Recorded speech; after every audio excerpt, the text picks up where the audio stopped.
guys, so today is the first episode of the Move Me Back series.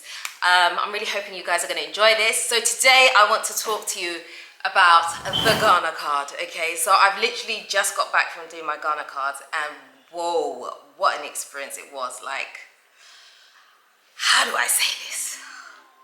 I have no words. Okay, I basically have no words. All right, but anyway, if you don't know what the Ghana card is, the Ghana card is a new form of identification that everybody needs if you live here in Ghana. So whether it's going to be the actual Ghana card or a foreign national card, you need to have one or the other in order for your life to run as normal here.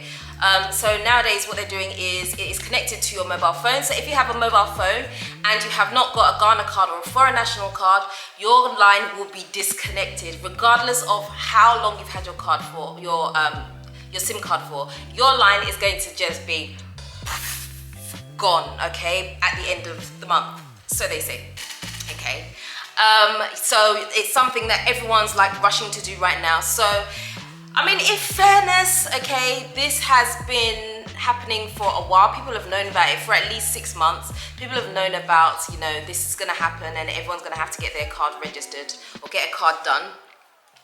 And obviously, being who we are, you know, a lot of us have left things till the last minute for various different reasons. I, for one, have left mine to the last minute, and that is just because I needed to update my Ghana passport. My Ghana passport I applied for in January, and I still don't have it back because they have run out of the 32 page, and so until they get that, they're not printing any passports apart from the 48. But if I want to change over and get the 48 page passport, I have to redo the whole process from the beginning, pay for an application form, get someone to guarantee for me, and all of that, and I'm just not about that life. But thankfully, recently I found out that you could still get the Ghana card as long as you have someone verify for you that you are a Ghanaian. So that's what I had to do, and the process has been wow. The process has been wow, okay. So as I said already, I've just come back from doing my Ghana card. So this is the process that we had to go through. Okay, first of all, Kwame had to go and get his done first. The idea was that if he gets his done, he can verify for me to get mine done. So we went through like a 2-day process. He had to go through the process and it took 2 days. So we did the application first, and then we had to go back 2 days later to collect his card. Now after he's collected his card, I thought, okay, great, this is great. Now I can start applying for mine on the same day to make it easier so we didn't have to go back 4 times. So as the lady took my documents and stuff, she was like, oh no, you can't verify this way. You need to get one of your parents to come and do it. And I was like, no, this is so long. I can't imagine my dad coming to sit in this place for hours and hours and hours to do this. And he's got his Ghana card like long time ago. So anyway, so I had no choice. I had to get my dad to come back. So I brought my dad back today to come and do. So thankfully, all he had to do was be with me to sign the guarantor's letter, and once I got the guarantor's letter, then he was able to go. But literally, we got there at 10 a.m. and I left at 1. I still don't have my card. I have to go back for it tomorrow. The place, if I said it was busy, that's not enough. Busy is an understatement. It is crazy over there. I encourage you, in fact, I implore you, please, if you haven't got your Ghana card, please go and get it, because it is crazy in there, and I can't imagine what the last week is going to be like. Today is the 18th, and it was crazy. It's going to get worse. It is going to get worse, because I guarantee you, so many people have left applying for their Ghana card to the last minute. And one thing I can tell you, right, is that you can't beat the Ghanaians. Now listen, hold on, don't jump down my throat yet. Let me finish what I'm saying, okay? You cannot beat the Ghanaians when it comes to saying that, oh, I'll go early in the morning and get mine and come out. No, that does not work here, okay? It does not work here, because Ghanaians wake up and they're ready at the doorstep at 5 a.m. So unless you think maybe I can get there at 4 a.m., yeah, it's not gonna happen. So you have to find a more suitable time where you think it's gonna be quiet, or find a place where they're doing registration and it's a quieter area, maybe somewhere that a lot of people don't know about. Otherwise, be prepared to join the queue. And guys, this is what it looks like.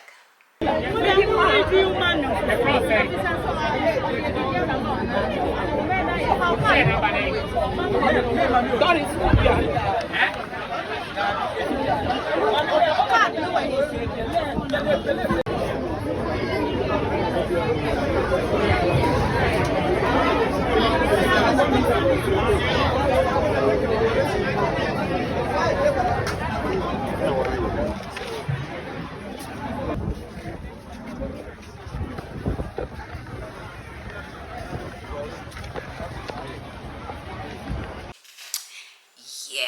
you see what I mean? It was crazy over there. Honestly, they have this queuing system where you have to, you sit on the chairs, and every time someone gets served, you move up a chair, okay? Similar to how they do it back, so you move up a chair.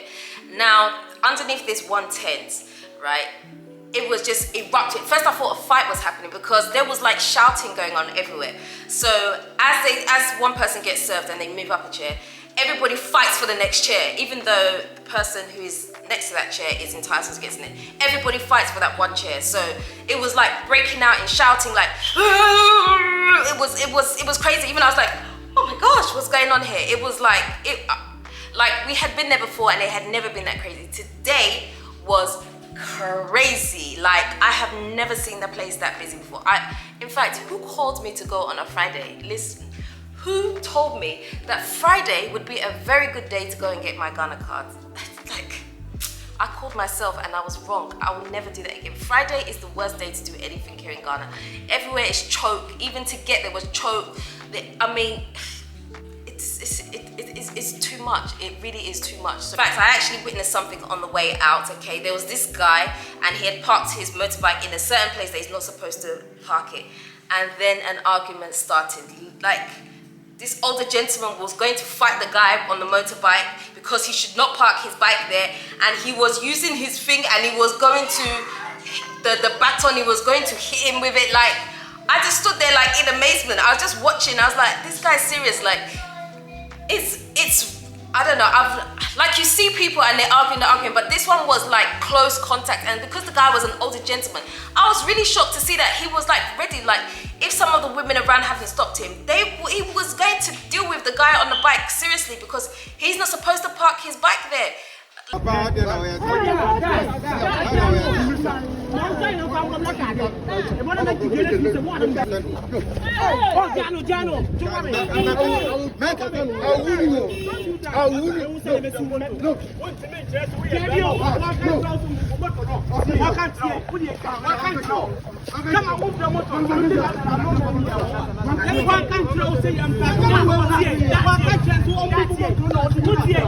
Like, it is, the whole place is tense. When you go there, it's very, very tense.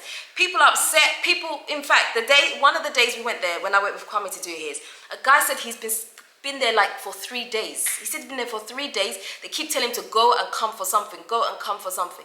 And he's fed up. Another guy, I heard him said, look, it was like 5 o'clock, and he said he's been there since morning. He hasn't even had breakfast yet, and he's still waiting to do his card. Like, he couldn't understand. He was really upset. In fact, I felt really heartbroken for him, honestly speaking, because I could feel his pain. He was an older gentleman. I mean, he wasn't old. He was probably maybe in his, say, 60s or something like that. But he was like, he hasn't taken anything since morning, and he's hungry and he's tired, and he's been there since morning. Like, you have to feel sorry for people. I know there's a premium service that you can do, which apparently makes it go faster, but honestly, there's no such thing as premium right now yet. This one is everybody for himself, okay? The only thing that's a little bit more premium is that you go to, when you're going, your card is done, you go to another place and they will call out your name to get your card. If not, you go and stand underneath canopy 6 and wait over there underneath the canopy. The other one, you're standing outside in front of the air conditioning building, not inside the air conditioning, or outside of the air conditioning, and you wait for them to call your name. So if you miss your name, there's a woman there, if you miss your name, man, she's not going to have it. She's not happy with you. She'll tell you off, like, why are you not listening for your name? So the whole thing is very, very tense over there. So I would say go on a day that you have enough time, you're not in a rush. And I would also say, if you're looking for some entertainment, or if you want to learn tree, definitely go there, because by all means you will force yourself to learn tree, because there's a lot of entertainment happening. Some people are busting joke because they're kind of relaxed. Some people are angry. There's all kinds of emotions there. So if you want to learn tree, it's a brilliant place right now to go and learn. So if you have some time, go chill over there, you know what I'm saying? So after you've done your Ghana card, you need to go immediately and register your Ghana card with your phone number to make sure that you can keep that going. Okay. So now the Ghana cards is a new thing that they brought into the system. So you can actually travel with it. I believe it's among some of the African countries. I don't know fully, so don't take my word for it. Do your own research, please. Do your own research, okay? But you can actually travel with it. So it's becoming like a passport. So when you go to do your Ghana cards, they will take your fingerprints. They will take a picture of you. You must put your hair back. And they will also take your eyes. Yes, everything. So they have everything on you. They connect everything. So your Ghana card is connected to all your official documents, everything. So everything here in Ghana is changing, okay? I'm telling you that now, everything is changing. They have traffic monitors, so they have the the cameras out on the streets, all of that. Your car is going to be registered to your Ghana card. You cannot run away from anything anymore. It is a whole system. It is all interconnected. So where some of you people out there have been doing jumping red lights or whatever, they will catch you. They will catch you, okay? So make sure you behave yourself on the streets. Make sure you behave yourself in general, because now there is nowhere to hide, okay? You have to do things according to the book, so behave yourselves. If you're not behaving yourself, behave yourself, okay? Because they will find you, okay? There's no escaping. It's valid for like 10 years, so you're pretty much good for that amount of time. Now, if you're a foreigner, you must get a foreign national card. That's what it's called. I lost my words for a second there. A foreign national card. Okay, now the foreign national card, I'm not sure how much it is, but listen, right? While I was waiting for Kwame to do his card, I was sitting down, minding my own business, and I could hear something from the upper room, and all I heard, was that will be $450, please, times. I didn't even hear the rest of it. I didn't even need to hear anymore. Like, the minute he said $400 and something, I was like, excuse you? Dang, that's a lot of money, okay? And the person, whoever was in that office, must have been crying, because that's like somebody's 1 month's salary, because he said times, if there's like 4 or 5 of you, times $450, times, okay? Times it by however many, like, imagine if I had to get foreign national card and there's like so many of us, like, how am I going to pay? I have to beg them because I cannot pay. So if you're a foreign national, you have no choice. You have to pay in dollars, unfortunately. Them are the rules. So hop down to your local place and get your foreign national card done. You need it for everything. There's no escaping, as I said. You need it for everything. So I have a solution for you. Okay, so to make things easier, things could have been made a lot easier. It didn't have to have this much chaos happening. From my personal observation, what they should have done is, as people are entering into the premises, they should have given everyone a form. This is your form. If you lose your form, you're going to pay for a second one, okay? If you damage your form, you're going to pay for a second one. Give everybody a form free first. Fill out your details, okay? Once you've filled out your details, you join this queue, and then we will look through your form, make sure you've done everything correct, and then you move on to the next phase. But no. What is actually happening is that there are a couple of people at the front. They're all doing different things. So one person will be filling out the form. So everybody that goes there, that one person is writing and filling out the person's details. So they're taking your digital address, they're taking all your details, your next of kin, they're taking everything, and they're asking you all these questions, fill out the form. But it would be much faster if you were to fill out the form yourself, because you know your own details, you can write fast. It just makes everything so much faster, because then all they're doing is checking through the form and then you're out. Move on to the next part, okay? But it's not happening that way. There are things that I feel that could have been more effective. So for example, they could have had, okay, you fill out your form this side. Once you fill out your form, it's very clear, you go somewhere else, okay? They tried to do an appointment system, but because everything is now, the time is so short, everybody's just turning up, and there's no structure in what is happening at all. Everybody for themselves, as I said already. You just go and you just hope for the best, okay? But they can make things much easier. So if they actually pointed people in the direction that they have to go, it's so much easier. There's one lady, she's sitting right at the, like, towards the entrance where you come in, and 100 people are asking her questions as she's trying to do her work.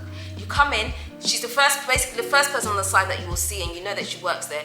And so people are asking her, she's trying to do her work, and people are asking her, oh, where do I go for this? Where do I go for this? Where do I do this? How do I do this? I need this, I need that. So there should have been an information person. Then she could get on with her job without interruption. but everybody's asking her, how do you do this, how do you do that? There's no dedicated place where you can see, okay, starts here, queue here, queue here. Everybody's having to ask, oh, do you know where's who's the last person? Where's this? Like, that's what I mean. It was like chaos, and these are the things that are making people feel upset because nobody understands what's happening. And so it feels like somebody's pushing in. I've been here for so long. How did you get to the front? But maybe that person's at the front because they've already been here since morning. Like, nobody really understands what is going on. It's just survival of the fittest completely, honestly speaking. So if they had like proper signposts, because the signpost that they have is like tent 1, tent 2, tent 3, but what is in those tents? Like, you don't know what is happening. So if things were clearly stated, or if you were coming in and someone said, okay, look, you start at number 1. After you've done number 1, then you'll have to go to number 2. If you are doing change of citizenship, or if you're updating, or if you've lost your card, or whatever it is, there should be places where you can clearly see, okay, you go over there for this, you go over there for that. Because can you imagine, some people have been in the queue, get to the front of the queue, say, oh, it's not here, or oh, you don't have the right documents. So again, if someone is there to check to make sure the person has everything they need before they join the queue, it would make things a lot easier as well. Because can you imagine waiting 4 hours or however many hours, get to the front and they say, oh no, you don't have the right documents, so you have to go and come. Would you not break down in tears? Because I know I would. Okay, you don't want that to happen to you. So if they had someone, designated people to help people with a specific job, it would make things so much easier and so much faster. They need more locations, please, we beg you. More locations all over the place. I know you had that before, but I believe some of those extra locations have closed down and it looks like everybody's gathering in one place. I don't know, but I don't know, man. I don't know. But anyway, that's it, guys. So I just wanted to basically keep you up to date with what's happening on the ground. I'm really hoping that you're going to enjoy this series. So I'm going to be interviewing lots of people. I'm going to be talking about lots of different things that I've experienced here, just give you some great tips as well. So keep watching, keep following, and don't forget, please do me a favor if you haven't already, hit the subscribe button for me and the notification bell, and also like, comment and share this video. Until next time, I am out. Luti Papa.